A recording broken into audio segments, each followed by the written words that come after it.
तुम दोनों की सारी सौदेबाजी क्लियर हो गई। अब बोल क्या चक्कर है, या फिर साहब मैं बता रहा हूँ साहब, कुमुद की वजह से ही मैं सुमिता शुक्ला को ठग रहा था।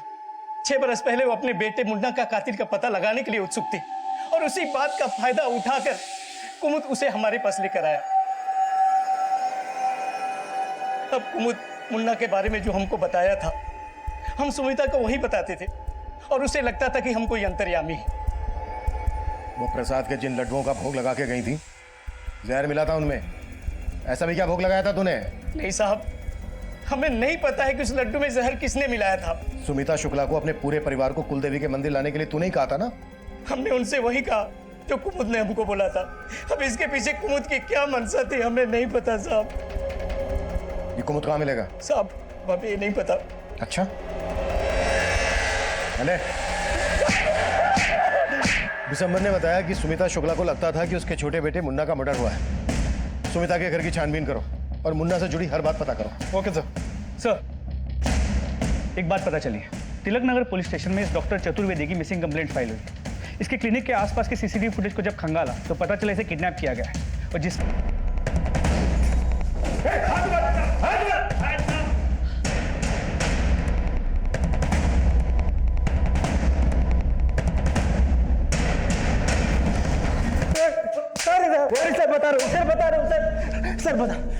सर हम पुष्पा का किडनैप नहीं करना चाहते थे, बल्कि वो तो खुद हमारे साथ भागना चाहती थी। हाँ सर, समीर सही बोल रहे हैं, हम उससे प्यार करते हैं, लेकिन बाबूजी हमारी शादी कहीं और करा रहे थे। समीर के साथ भागने के लिए तुमने अपनी पूरी फैमिली को मार डाला। तुम्हें अपनी फैमिली से इस बात की भी नफरत थी ना कि भानु प्रताप ने विधायकी का टिकट तुम्हारी भाभी बबली शुक्ला को दिलवाया। हाँ सर, हम नाराज थे, लेकिन हम अपने परिवार को क्यों मारेंगे? जहर तो हमें भी दिया था ना। लेकिन तुम तो अभी भी जिंदा हो। क्या षड्यंत्र रचा था तुम दोनों ने? सर हमने कोई षड्यंत्र नहीं रचा। हमारा समीर के साथ भागने का प्लान था। अपने परिवार के साथ आखिरी वक्त बिताना चाहते थे और उसके बाद समीर के साथ भाग जाने वाले थे, लेकिन एकदम से सर हम शॉर्टकट वाले रास्ते से बंदी जा रहे थे पुष्पा को भगाने के लिए, तभी अचानक हमने देखा कि बस सड़क से सीधा झाड़ियों में चली गई। हम आ गए तो हमने देखा कि बस में सब लोग बेहोश थे, सबके मुंह से झाग निकल रहे थे। हमें कुछ समझ में नहीं आया, हमने पुष्पा को वहाँ से उठाया और अपनी बाइक पर लेकर चले गए। सर हम डर रहे थे कि कहीं हम फंस ना जाए, इसलिए हमने पुष्पा को अपने साथ रोक के रखा था। हम पुष्पा से बहुत प्यार करते हैं। तुम पुष्पा से प्यार करते हो? ये गायत्री पांडे से क्या रिश्ता है तुम्हारा? सर उसे हम अपनी बहन की तरह मानते हैं। लेकिन उसके बाप का तो कुछ और ही कहना है। उसका कहना है कि गायत्री के पेट में जो बच्चा था वो तुम्हारा था। नहीं सर, वो झूठ बोल रहा है। वो कमीना तो खुद गायत्री का रेप करता था। साहब ये लड़का झूठ बोल रहा है। तू झूठ बोल रहा है। साहब आप चाहो तो गायत्री की फ्रेंड नीता से पूछ सकते हैं। अरे साहब बता दो साहब, हमने गायत्री की मजबूरी का फायदा उठाया, लेकिन उसका मजबूर ये करता था।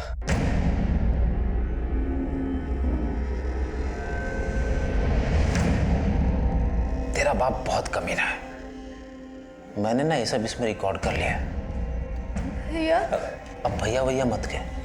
जो तू अपने बाप के साथ कर रही थी ना, अब मेरे साथ भी कर ली।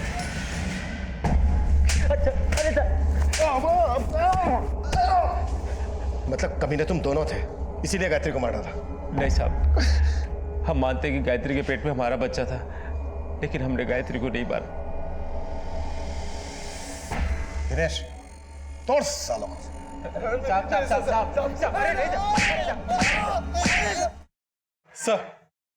सर मैंने शुक्ला सदन में छानबीन की तो वहाँ भानु प्रताप की एक डायरी मिली। तो भानु प्रताप ने अपनी डायरी में कुछ नंबर अजीब नाम से लिखे हुए हैं। जैसे? सर जैसे 50,000, 30,000, 1 लाख। सर ये जो 1 लाख लिखा है ये पज्जू की वाइफ विमला का नंबर है। साहब इन्होंने भानु प्रताप से 1 लाख रुपया कर्जा लिया था, बस वही वसूलने के लिए वो हमारे साथ।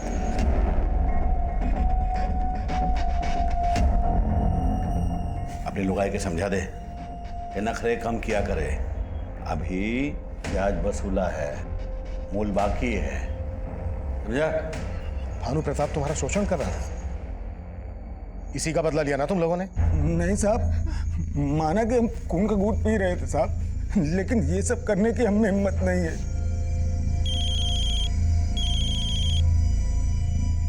हेलो। सर बबली शुक्ला को होश आ गया है, डॉक्टर ने कहा है कि हम उससे मिल सकते हैं। ओके।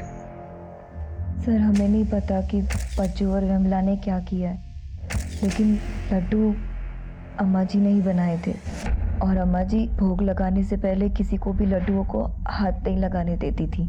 ऐसा क्या होता था उन लड्डुओं में कि वो किसी को हाथ नहीं लगाने देती थी?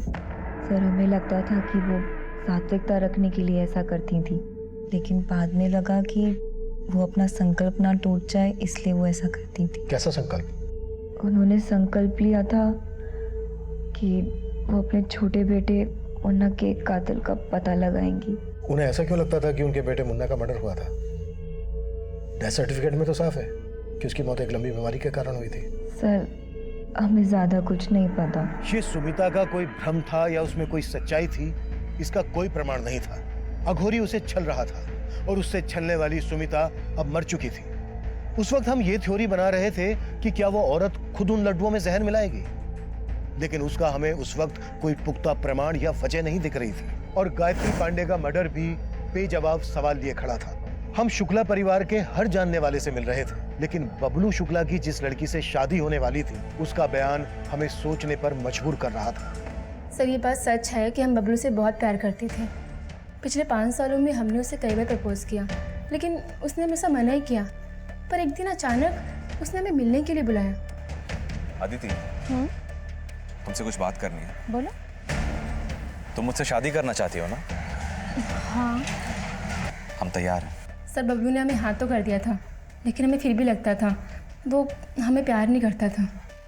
प्यार नहीं करता था तो फिर उसने तुमसे शादी करने के लिए हाँ क्यों की? आई डोंट नो सर, पर कोई ना कोई वजह ज़रूर थी। कुछ जान पाते उससे पहले ही सब हो गया। और कुछ ऐसा बबलू में था जो तुम्हें अजीब लगा हो? सब पिछले 7-8 महीने से वो लखनऊ में था, घर पे जाता ही नहीं था। ऐसे लगता है जैसे वो जानबूझ के घर पे जाना अवॉइड कर रहा था। साहब बबुल बाबू ने अचानक घर आना बंद कर दिया था, वजह तो हमको भी समझ नहीं आ रही थी। पिछले 7-8 महीने के दौरान ऐसा क्या हुआ था घर में जिसका असर बबलू पे पड़ा हो? इस दौरान बहुत कुछ हुआ। जैसे विष्णु का शादी हुआ और बबली भाभी चुनाव जीत गई। विष्णु की शादी कब हुई थी? यही 7-8 महीने पहले तो उनका शादी नहीं हो रहा था। शादी क्यों नहीं हो रही थी? वो मांगलिक थे ना, तो उनका शादी नहीं जुड़ रहा था। लेकिन बबली भाभी इन बातों को नहीं मानती थी। कहना क्या चाहते हैं आप? बबलू से आपका क्या रिश्ता था? आप खुद बताएंगी या फिर हम हमारे तरीके से उगवाए हैं? कसम। हमारा कोई रिश्ता नहीं था, लेकिन हम बनाना चाहते थे। प्यार करते थे उससे, लेकिन उसको हमारी फीलिंग्स की कोई कदर ही नहीं थी। फिर भी हम बबलू से बहुत प्यार करते थे, इसलिए उसको अपनी जिंदगी में लाने का हमने दूसरा रास्ता खोजा। उसके बड़े भाई विष्णु की शादी नहीं हो रही थी क्योंकि वो एक मांगलिक था, इसलिए हमने उससे शादी कर ली और उसके घर पहुंच गए। लेकिन हम जैसे ही बहू बनकर घर पे गए तो बबलू ने वो घर छोड़ दिया। वो वकालत की पढ़ाई करने लखनऊ चला गया। हमें कुछ समझ में नहीं आ रहा था, जिसकी वजह से हम उस घर में गए थे वही हमारे पास नहीं था। फिर हमने सोचा कि एक विष्णु ही है जो बबलू और हमारे बीच में रोड़ा बन रहा है, क्यों ना हम उसी को हटा दें। और हमें शक था कि विष्णु और गायत्री का चक्कर चल रहा है, इसलिए हमने कुमुद से कह के गायत्री को मरवा दिया ताकि सारा शक विष्णु पर चला जाए। लेकिन उसकी लाश की पहचान करने में आप सबको वक्त लग गया और वो सब चौपट हो गया। फिर हमने दूसरा प्लान सोचा, विष्णु को रास्ते से हटाने का। हाँ, हमने विष्णु पे गोली चलवाई थी, लेकिन वो फिर भी बच गया। लेकिन उसका नतीजा अच्छा हुआ, बबलू वापस आ गया था। क्या कर रही हो तुम? हमारी भाभी बनकर भी हमारा पीछा नहीं छोड़ रही हो तुम? हम तुम्हारा पीछा कभी नहीं छोड़ेंगे। तुम्हारी ये मंशा कभी पूरी नहीं होगी। हमको लगा हम फिर से कोशिश करेंगे बबलू के पास आने की, लेकिन उससे पहले ही बाबूजी, हमने अपने लिए एक लड़की पसंद की है। लेकिन बबलू ने हमें जलाने के लिए अदिति से शादी करने का फैसला कर लिया था। फिर हमने सोचा अगर बबलू हमारा नहीं हो सका तो हम उसे किसी और का भी नहीं होने देंगे। ना हम रहेंगे ना वो रहेगा और ना ही उसका पूरा परिवार। मैंने ही लड्डुओं में जहर मिलाया था और खुद भी खाया था, लेकिन मैं बच गई। भानु प्रताप का ऑक्सीजन मास्क तुम ही ने हटाया था ना? हाँ, भानु प्रताप बहुत चालाक इंसान था। अगर वो बच जाता तो वो हमारे बारे में पता करने में देर नहीं लगाता कि उसके पूरे परिवार को हमने ही मारा है। इसलिए हमने उस पर तब वार किया जब वो सबसे ज्यादा कमजोर और लाचार था। और इस सब में कुमुद तुम्हारा साथ दे रहा था। गायत्री को भी कुमुद ने मारा ना? हाँ।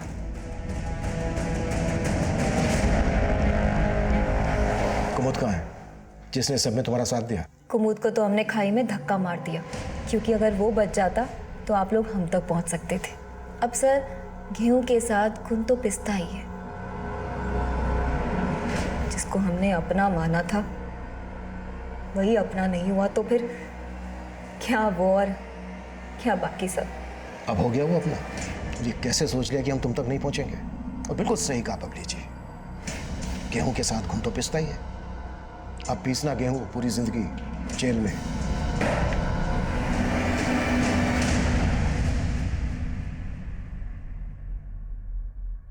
बबली का बबलू के लिए पागलपन सालों पुराना था और बबलू को इस बात की लगातार दस्तक भी मिल रही थी, लेकिन बबलू ने इस बारे में अपने घर वालों को नहीं बताया। यहां तक कि बबली उसके बड़े भाई विष्णु की पत्नी बनकर उसके घर आ गई, लेकिन बबलू ने इस दस्तक को भी नजरअंदाज किया और अंत में उसका परिवार बिखर गया। वहीं दूसरी तरफ गायत्री को दुश्मनी हर वो वजह थी जो किसी भी अपराध का कारण बन सकती थी। पर क्या शुक्ला परिवार अपराध की इस दस्तक से वाकिफ था?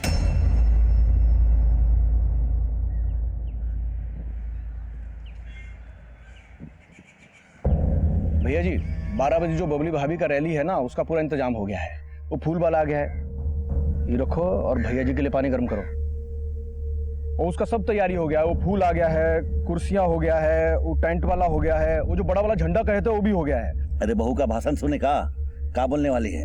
वो तो विष्णु बाबू देख रहे हैं ना। वो बड़का का देखेगा, बैल बुद्धि है साला। हमारा बबलू होता तो कोनो चिंता ही नहीं रहता। कहाँ भैया जी, बबलू बाबू से सुबह ही बात हुई। प्रचार तो क्या, वो तो वोट डालने भी नहीं आ रहे हैं। उनका वकालत के चक्कर में बबली भाभी का एक वोट ही कम हो जाएगा। उगता सूरज है, हम उजाला लाने आए हैं।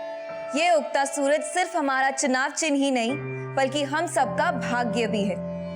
ये उगता सूरज हर घर आंगन में रोशनी लाएगा और इसकी चमक से हमारे विरोधियों की आंखें चौंधे आ जाएंगी। इसलिए उगता सूरज के बटन को दबाएं और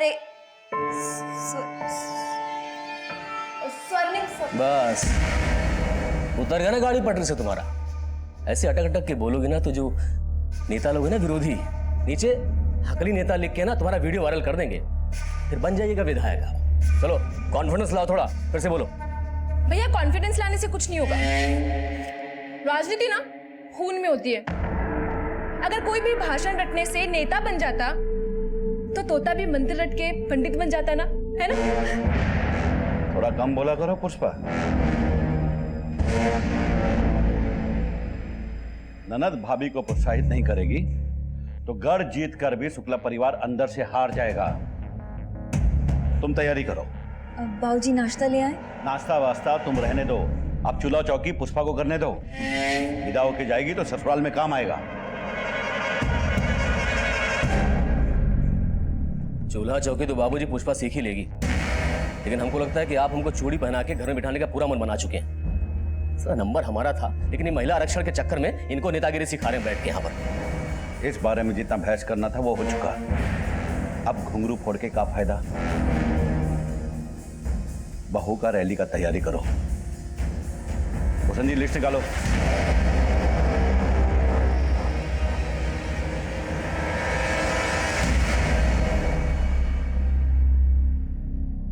सुनिए, आप हमसे नाराज काहे हो रहे हैं? हम बाबूजी के कहने पे चुनाव लड़ रहे हैं। असल में गद्दी आपका ही रहेगा। ज्यादा नेत्री से अभिनेत्री मत बनना हमारे सामने। तो हमारा दिमाग फिर गया ना तो सारी नेतागिरी निकाल देंगे हम, समझी?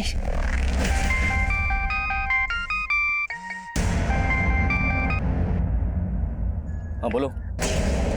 विष्णु जी, हमको आपसे जरूरी बात करनी है। तो अभी हम तुम्हारा कविता पाठ सुनने के मूड में है नहीं बिल्कुल। बाद में फोन करना। अरे अगर हमें कविता सुनानी होती तो हम आपको मैसेज नहीं करते। देखिए बात गंभीर है, हमको अभी आपसे मिलना पड़ेगा। देखो कहे थे ना वोटिंग के बाद मिलेंगे तो मिलेंगे, बाद में कॉल करना, रखो।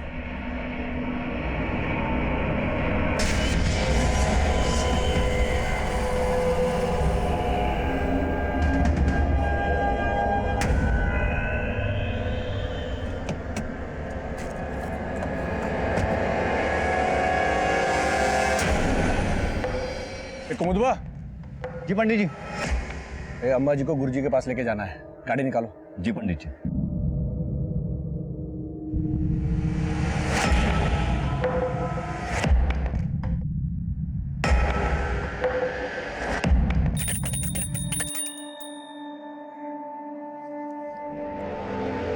अरे भाई सुमिता, अरे ऊपर वाले के चक्कर में नीचे वालों को मत भूल जाना। देखो हम छूइएगा नहीं, व्रत लिए हैं। गुरुजी ने हमसे कहा है कि इस बार हमारा संकल्प पूरा हो गया तो सबका पोल पट्टी खुल जाएगा। अरे वो गुरुजी तुमको चूना लगा रहा है। अरे जाने वाला तो चला गया सुमिता, अब तू काहे अपनी जान जला रही है? चलते तो रोज ही हैं। जब तक हमरे मुन्ना बेटे के कातिलों का पता नहीं चल जाता हम चैन से नहीं बैठेंगे।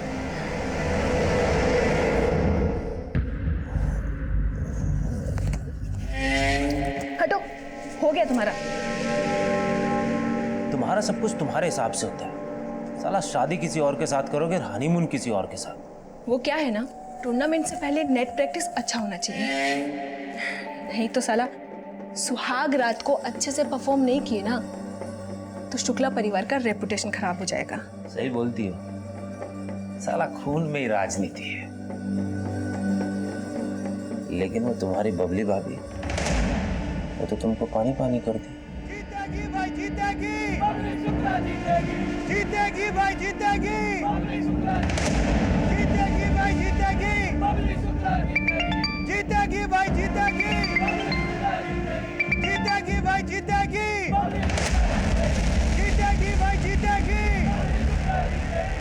हमारे विष्णु भैया को तो तुम्हारे बाबूजी बबली भाभी की पूंछ बना दी है। तुमको क्या लगता है तुम्हारी बबली भाभी मृगननी के आगे टिक सकती है? हमारी नेता कैसी हो? हमारी नेता कैसी हो? हमारा नेता कैसी हो?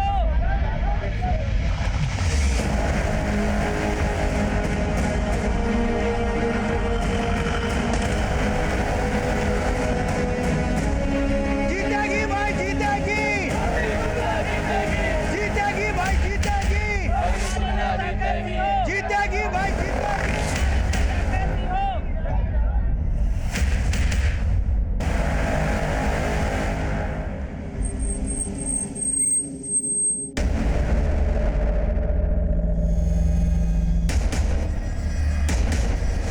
विष्णु शुक्ला, आगे आने से कछु नहीं होगा, गाड़ी तुमको ही पीछे लेना होगा।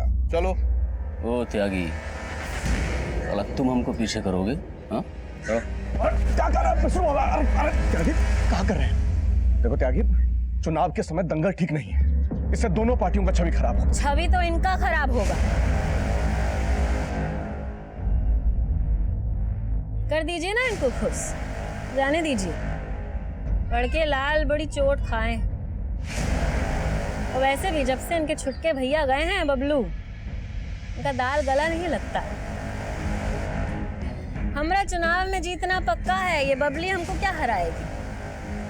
चलिए गाड़ी पीछे लीजिए।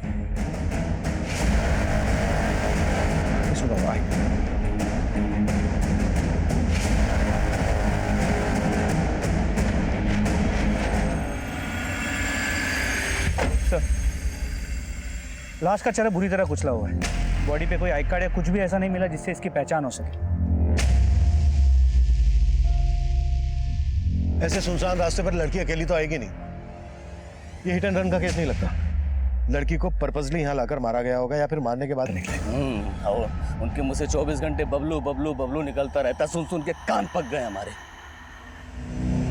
अब है बाराबंकी के भावी विधायक हम।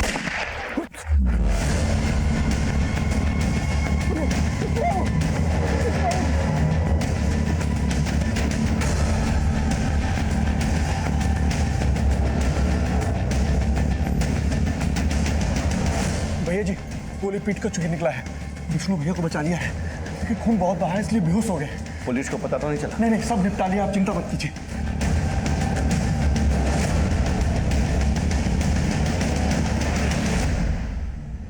फोन लगा बबलू को, बताओ क्या हुआ उसके भाई के साथ, समझाओ उसको। वकालत वो अगले साल भी कर सकता है, यहां उसका ज्यादा जरूरत है।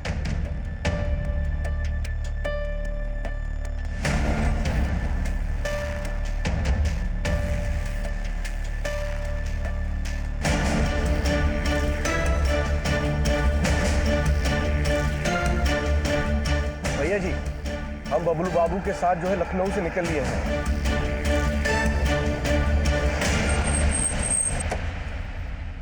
सर, लखनऊ में गायत्री पांडे नाम की लड़की की एक मिसिंग कंप्लेंट मिली।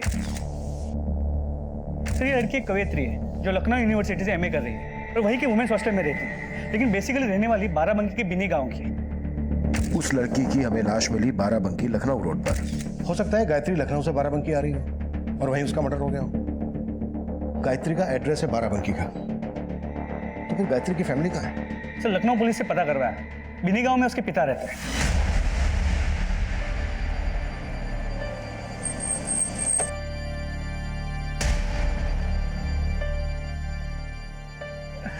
नहीं, गले लग। कैसा है? ठीक हो बाबू? विष्णु भैया कहाँ है? कैसे है वो? भैया वो तो बबली भाभी से फोन करके पूछना पड़ेगा ना। अब चुनाव के साथ साथ उन पर पति को संभालने की जिम्मेदारी भी बढ़ गई है। और अम्मा, वो कहाँ है? अम्मा तो विष्णु भैया की सलामती के लिए गुरुजी के पास गई है। उन्हें लगता है कि जिसने मुन्ना भैया को मारा है वही विष्णु भैया को भी। अरे उसका तो दिमाग खराब हो गया है।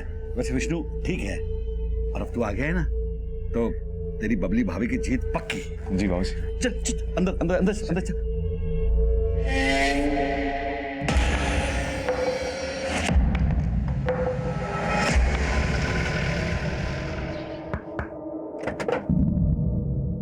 ब्रिज पांडे, गायत्री पांडे के पिता है ना आप? जी साहब, गायत्री हमसे कभी ऐसा कुछ बोली नहीं कि वो बाराबंकी आ रही है। गायत्री अपने लखनऊ हॉस्टल से 2 दिन पहले गायब हुई। कहाँ गई होगी वो? मेरी समझ में कुछ नहीं आ रहा है। आपको कुछ मालूम पड़ा है क्या? हमें लखनऊ बाराबंकी रोड पर एक लड़की की लाश मिली है। क्या ये गायत्री है? नहीं साहब, इसका तो चेहरा भी नहीं दिख रहा है। ये गायत्री नहीं हो सकती। Thank you. देखो गायत्री का फोन कहाँ बंद हुआ था और लखनऊ हॉस्टल में गायत्री के बारे में पता करो, शायद वहां से कोई हिंट मिल जाए। सर,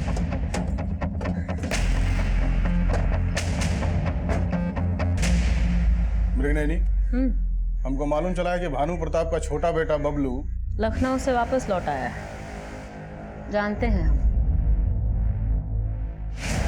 अच्छा है, पूरा परिवार एकजुट हो गया और अभी भी साथ नहीं है। बस एक बार हम ये चुनाव जीत जाए, फिर सुधीर भैया की हत्या का ऐसा बदला लेंगे कि सबको बिखेर के रख देंगे।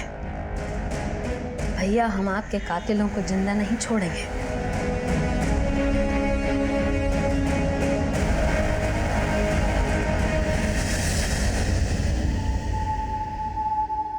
तेरे बेटे मुन्ना के कातिलों के बारे में भी पता चलेगा और विष्णु के ऊपर गोली चलाने वालों के बारे में भी, और तुम्हारे सारे शत्रुओं का नाश होगा।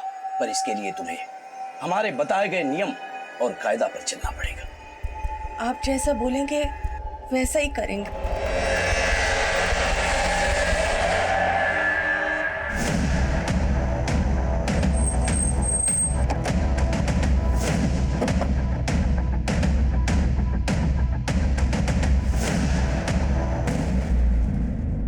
क्या गायत्री का लखनऊ में किसी के यहाँ आना जाना था या उससे मिलने कोई यहाँ आता था? यहाँ तो उसे मिलने कोई नहीं आता था, लेकिन आते जाते वो अक्सर फोन पे ही रहती थी। वो यहाँ कम ही रुकती थी। अक्सर कवि सम्मेलन के लिए वो टूर पे ही रहती थी। सर, ये देखिए। उगता सूरज है, हम उजाला लाने आए हैं। उगता सूरज सिर्फ हमारा चुनाव चिन्ह नहीं, ये उगता सूरज तो हमारे भाग्य का है। ये उगता सूरज हर घर हर आंगन को रोशन करेगा। ये उगता सूरज तो भानु प्रताप की पार्टी का चुनाव चिन्ह है। Yes sir. सर, इस नोटपैड पे जो लिखा है वही भाषण भानु प्रताप की बहू बबली शुक्ला ने अपने भाषण में बोला था। उगता सूरज है हम, उजाला लाने आए। मतलब गायत्री के पॉलिटिकल कनेक्शन थे। ये भाषण गायत्री ने भानु प्रताप की पार्टी की कैंडिडेट बबली शुक्ला के लिए लिखा होगा। बिल्कुल सर। सर गायत्री का फोन बाराबंकी में ही बंद हुआ था। लेकिन गायत्री के फादर ब्रिज का कहना है कि गायत्री बाराबंकी कभी आई नहीं। सर गायत्री की अपने फादर के साथ ना के बराबरी बात होती थी। गायत्री के कॉल रिकॉर्ड में बबली शुक्ला के पति विष्णु शुक्ला का नंबर भी मिला है। सर गायत्री और विष्णु शुक्ला की काफी बातें होती थी और गायत्री ने आखिरी कॉल भी विष्णु शुक्ला को ही किया था। यहाँ जानते हैं हम गायत्री पांडे को, कवियत्री है वो, और हम भी उसकी प्रतिभा से प्रभावित हैं। हमारी पार्टी के लिए भाषण लिखती है वो। अभी हमारी बीवी के लिए भाषण उसने लिखा था। भाइयों, मृग नयनी त्यागी वोटों का ध्रुवीकरण। गायत्री, इतना मुश्किल हिंदी मत लिखो, हम अटक जाएंगे। बोलना तो वही पड़ेगा जो गायत्री ने लिखा है। नहीं तो बाबूजी से कह दो जाके चुनाव नहीं लड़ना है तुमको। अरे हम मेहनत करेंगे ना इनके हिंदी उच्चारण पे। आप ये सब हम पे छोड़ दीजिए विष्णु जी। गायत्री के फोन से आखिरी कॉल आपको क्या गया था? क्या बात हुई थी आपकी? कुछ खास नहीं, बस गायत्री ने पूछा कि भाषण कैसा था तो मैंने बोल दिया कि अच्छा था, तारीफ की उसकी बस। ऐसी भी क्या तारीफ की आपने कि वो कॉल उसका आखिरी कॉल बन गया? एक सेकेंड, आप कंफर्म है कि हत्या गायत्री की हुई है? मतलब वो जो लाश मिली है वो गायत्री पांडे की है, कंफर्म हो गया है? वो लाश गायत्री की नहीं थी ऐसा हमें लग तो नहीं रहा। आपके लगने या ना लगने से क्या होता है? पहले जाइए अपना होमवर्क करके आइए, फिर पूछताछ कीजिए। होमवर्क तो हम कर ही लेंगे। तुम लखनऊ से लॉ कर रहे हो ना, और गायत्री पांडे भी लखनऊ से ही पढ़ रही थी। आप कहना क्या चाहते हैं? हमने गायत्री को मार दिया? हम ऐसा कह तो नहीं रहे, लेकिन अगर ऐसा है तो ये साबित करने में हमें ज्यादा समय नहीं लगेगा। चलते हैं।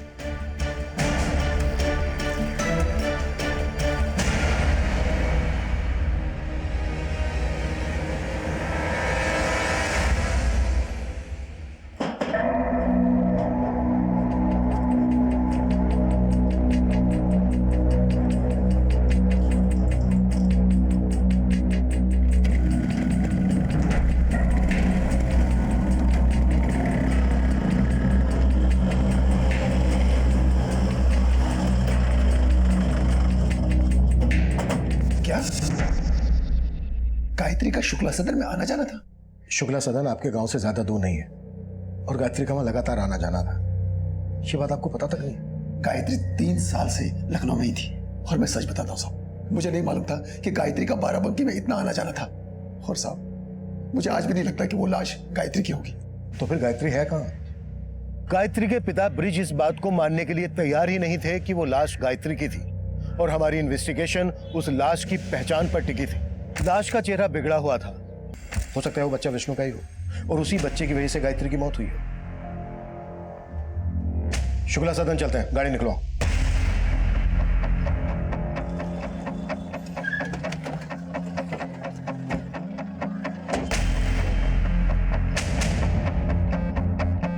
साहब, विष्णु भैया और सारा परिवार चुनाव जीतने की खुशी में कुलदेवी के मंदिर गए हैं।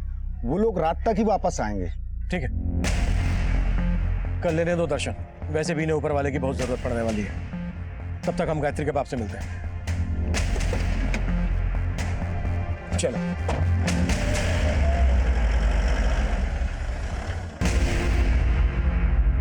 बोलो मैया रानी की जय। भाई मंदिर तो एक बहाना है, लेकिन सालों बाद हम सब एक साथ कहीं जा रहे हैं, इसका हमें बड़ा खुशी है ना? भाई हम सब एक साथ तो है, लेकिन हमको अभी भी लगता है कि हम एकजुट नहीं हैं। बाबूजी, हम जानते हैं कि आपका इशारा हमारी तरफ ही है, लेकिन अब हम जो कहेंगे वो सच कहेंगे और दिल से कहेंगे। अब हम आप सबसे विदा लेने वाले हैं। आपने हमारी शादी जो पक्की कर दी है, और जाते जाते हम यही कहेंगे कि हमें बबली भाभी की जीत से बहुत खुशी है। और विष्णु भैया, आप भी ना सारे गिले शिकवे दूर करके बबलू भैया की शादी में लग जाइए। जब इन्होंने अपनी दुल्हनिया खुद ढूंढ ली है तो बजाय शनाई आप लोग। अरे भाई, ये तो दोगुनी खुशी की बात है। बेटी घर से विदा होगी, अब बहू घर में आएगी। सही है। अब सब बतियाते रहेंगे का? ये लीजिए लड्डू खाइए। हाँ हाँ लाइए अम्मा, हम बांट देते। हाँ बांट दो।